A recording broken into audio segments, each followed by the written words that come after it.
I don't want to do it. Can you tell by the look on my face that I don't want to do it? I just need to pull up my big girl panties and get it over with. Hello friends, this is Julie and welcome to another video. So today we are going to do a deep dive, and this has actually been something that people have asked me about, and before I really didn't have any answer. I have been asked a couple of times how I store my decor. So, how do I store my decor? This is how I store my decor. On today's episode, I got 99 problems. Let's organize decor and kitchen renovation prep. Mostly because my whole house is just very upheavaled.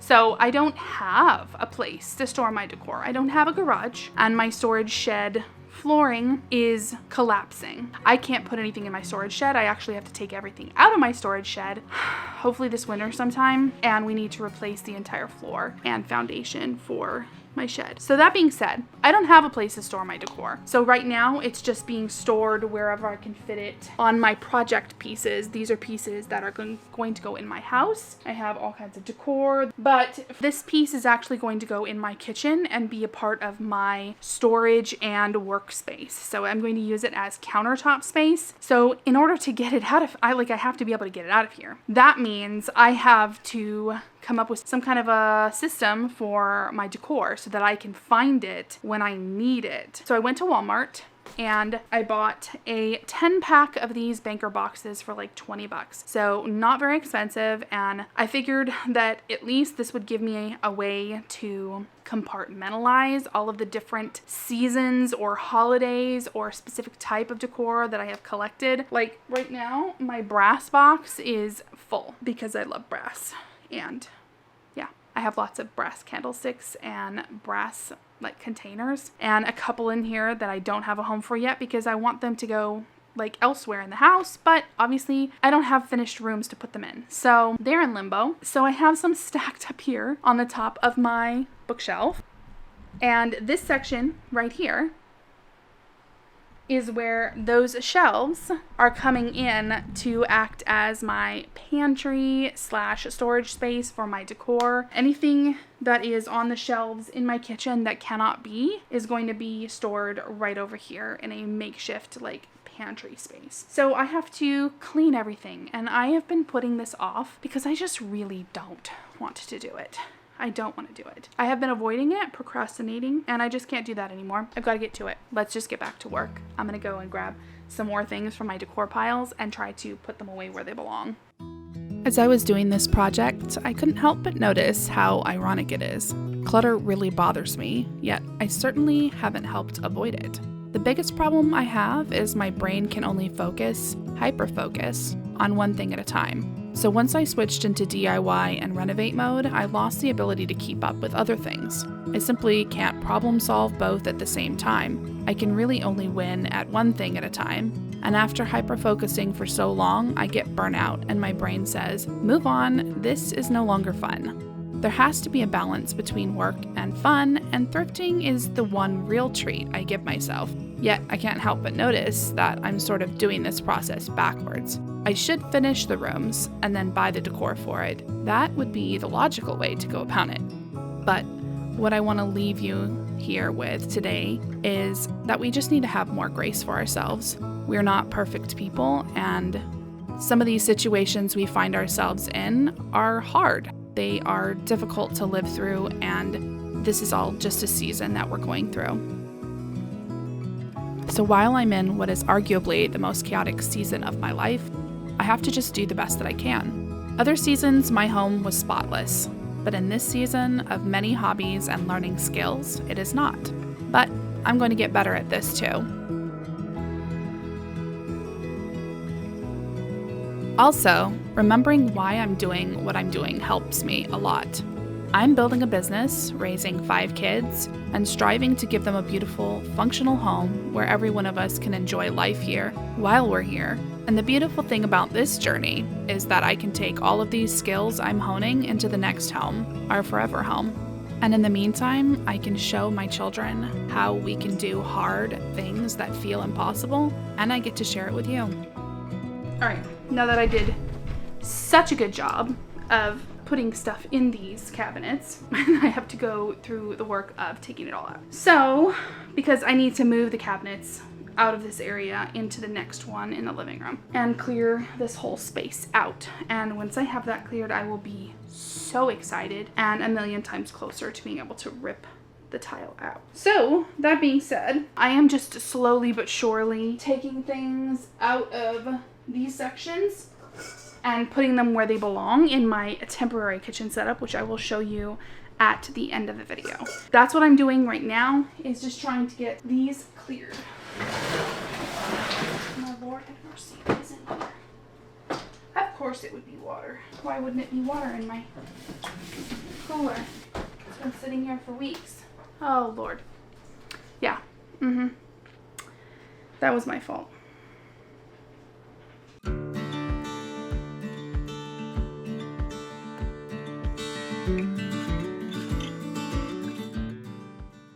Unfortunately, a lot of this process is simply moving things to another area because I have not actually solved where most of this stuff is going to go.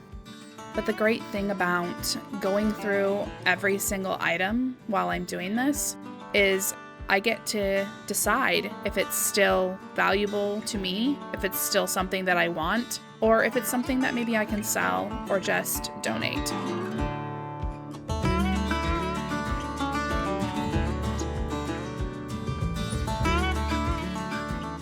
Another thing you have to consider when you're doing stuff like this, just putting things in temporary spots, is making sure that you are finding places for things to go where they won't get broken, like that mirror, for example.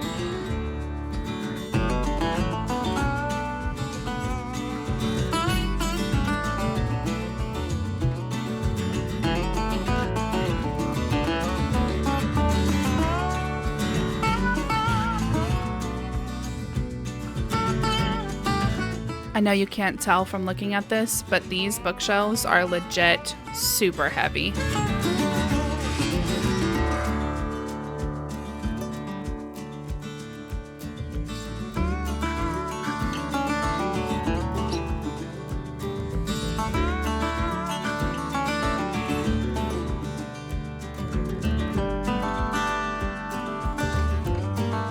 And when I was back there, I noticed a giant brown recluse spider and had to take care of that. And then, just my luck, I literally got this thing stuck, so I had to elicit the help of my teenager.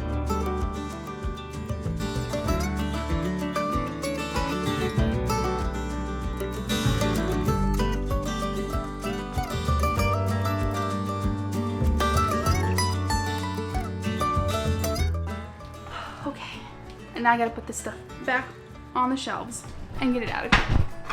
I'm so close. Oh my gosh.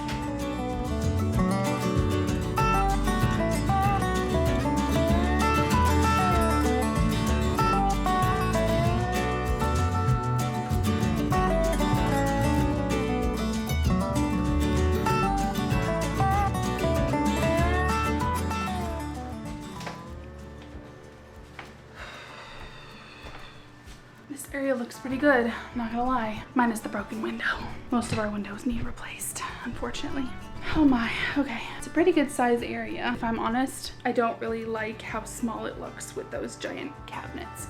So once I redo the kitchen, I may change up my vision for this space as far as how I build Butler's Pantry, because I don't want to make the space feel smaller.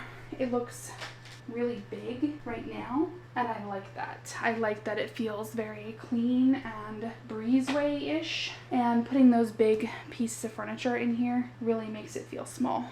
So I'm not gonna make any decisions on it, obviously, because that's quite a bit in the future, and for now these are doing a wonderful job of helping me eliminate my storage in the kitchen area so that I can work. Yeah. So there's that. I am very happy with this space. And so now let me show you around my temporary kitchen cooking setup. I haven't gotten the sink area fixed. That will be another video because I have to build a temporary sink situation over here. So let me introduce you to my tiny little temporary kitchen. It actually works really well for us. Even as a family of 7, I have been able to come up with few appliances and a couple of pieces of furniture that work fabulously. So let's just get into that. All right, let us try to talk about some of the simple solutions that I have come up with for our temporary kitchen setup. I say temporary because it will be changing, but I don't know really when. Like, I'm not sure how fast or how slow this entire process is going to be because I'm going to do it on the cheap, but these days even cheap is expensive.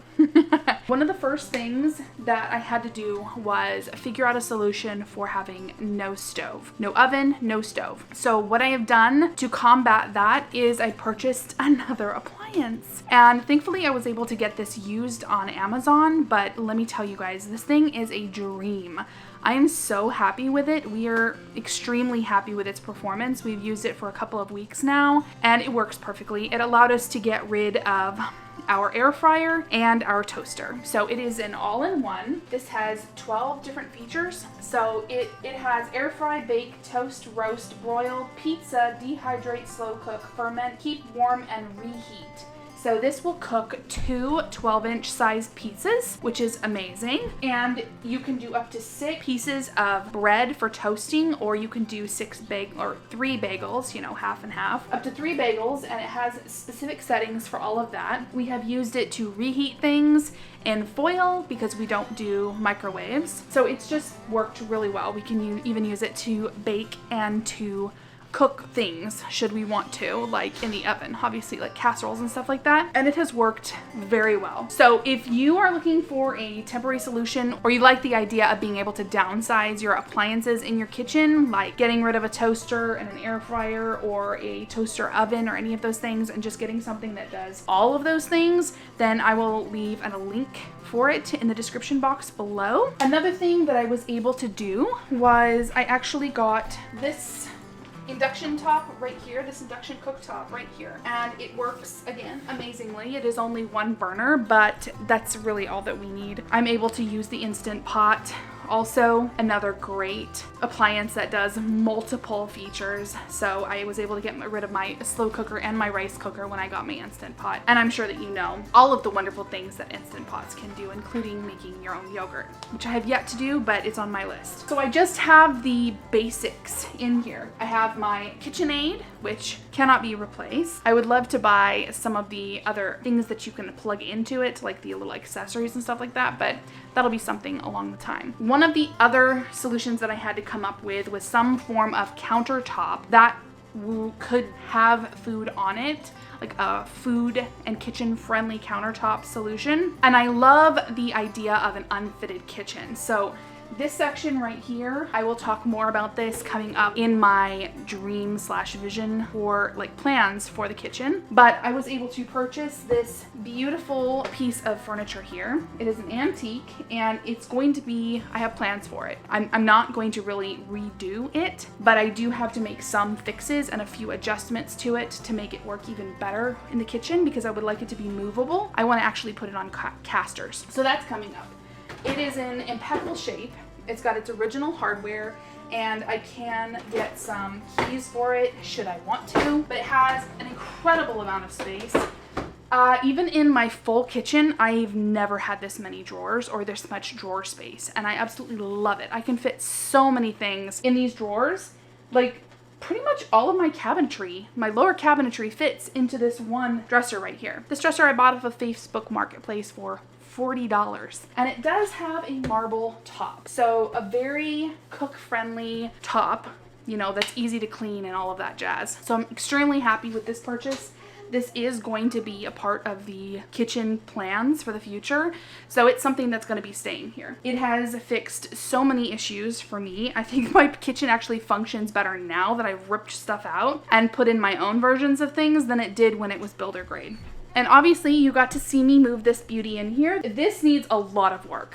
It was $90. I bought them as a pair and it needs a lot of work. So that will be a video coming up because I would like to repair it and refinish it so that it is in good working order and it can be used to its full extent. Right now I'm trying not to put too much into it because it is not super sturdy. So yeah. But for the time being, it is extra counter space. Overall, this is a very functional temporary kitchen. It works wonderfully. There is a lot of space in here. I love it. Another one of the solutions that I made because I was downsizing the amount of dishes that I have to do. So I packed away a good majority of my dishes, and I only wanted to keep out 1 cup for each person, a plate for each person, you know, utensil set for each person, all of that stuff. I was able to find these at Target that is a different color for each of my children. So each of my kids have their own set of dishes in their own color. Yes, I hate plastic. I absolutely hate plastic. I wouldn't be buying it if I wasn't desperate for a solution to the problem of dishes in this house. I don't do a dishwasher. I haven't for years. I'm not against them. They just never functioned well. In our town, we have terribly hard water, and there doesn't seem to be a good solution for it without spending thousands of dollars putting in some kind of a softener system for the house. So ours just never worked well, and we just do hand washing dishes, and I'm about to go crazy with hand washing dishes, so I needed to downsize the dish situation. So I packed away all but I think maybe 3 pots and pans, and I'm down to the essentials, because the sink situation is obviously going to be the worst part of this temporary kitchen situation. I am not about to be washing dishes in my bathtub for 6 months to a year. That's not happening. Like, my back already hurts using regular countertop stuff because I'm so tall. So I have to lean over to do my dishes as it is. There's no way I'm doing them in the bathtub. Not gonna happen. So downsize, minimize, get down to the nitty gritty, and then figure out what your problems are, and then think, like, problem solve how you are going to fix those problems in a way that will work long term for you, however long it needs to be. What are the things that you absolutely have to have? What are the things that you don't absolutely have to have out? I also bought a bookshelf at a thrift store that was able to go on a cabinet in my living room, and it is acting as extra pantry space for the time being because we didn't have a place to put, you know, like my canning jars, stuff that's supposed to be up here and in cabinets, and I have to completely redo my pantry, which is going to be coming up because I can fit way more in here. It's just not been organized in a long time. And that will go right along with emptying these shelves back here and getting them all off of the wall and prepping for the actual renovation. So those are some of the problems I was dealing with and some of the solutions that I came up with, and I hope that just talking through like my problems and how I'm fixing them